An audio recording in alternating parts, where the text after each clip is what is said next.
ওরে কই তোরা, উলুধ্বনি কর, জামাই এলো যে।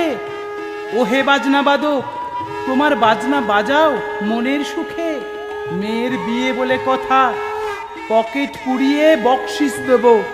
বাচ্চারা তোরা আতশবাজি ফোটা গা ফাটিয়ে। কই গো বরণডালা নিয়ে এসো, সবাইকে শরবত দাও। মৃদুল শালাবাবু, দেখছো না বরযাত্রীদের কেমন গলা শুকিয়ে কাঠ হয়ে গেছে? আশিক, তুমি রান্নার কতদূর এগোলো সেগুলো দেখো। ওরে কবি বন্ধু, বদরুল আলম ভাই, শহীদুল ভাই, শ্রী স্বপন দাদাও দেখছি।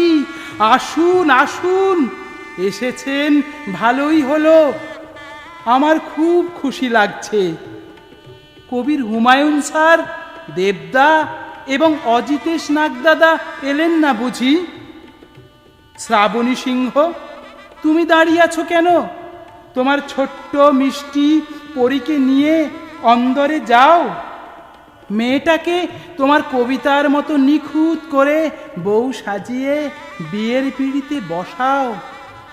মৌমিতা, মিতা, মল্লিকা, সুজাতা, সোমাদ্রি, পিয়ালিকেও ফোনে দাওয়াত দিয়েছিলাম, তারা যে কেন এলো না। পরিতোষ বন্ধু, তুমি বরযাত্রীদের আপ্যায়নে থাকো, দেখো যেন কোনো ত্রুটি হয় না। প্রণোদদা, অরুণদা, আপনারা ওই যে ওইখানে চেয়ার খালি আছে, সেখানটায় বসুন। তানজিলা আপু, তুমি কোথায় থাকো বলো তো? রুম্পা তোমায় ডাকছে কখন থেকে। সুবিদ্যা, আপনি গিয়ে একটু বরযাত্রীদের সাথে আলাপ সালাপ করুন। আসলে সবাইকে তো নিমন্ত্রণ জানালাম, মাত্র আপনারা এলেন।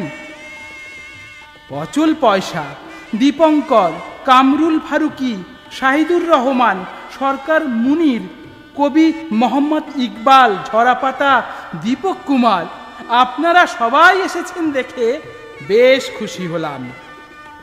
মৃদুল শালাবাবু, আমায় ডাকছো কেন? ওহো, বরের বাবা ডাকছে আমায়। আগে বলবে তো, সরো সরো। হ্যাঁ বেআই মশাই, বলুন। আদর সমাদরের কোনো ত্রুটি হচ্ছে কোথাও? আপনার কোনো খাস লোক? গহনা 5 ভরি কম কেন? এবং মোটর বাইক কই?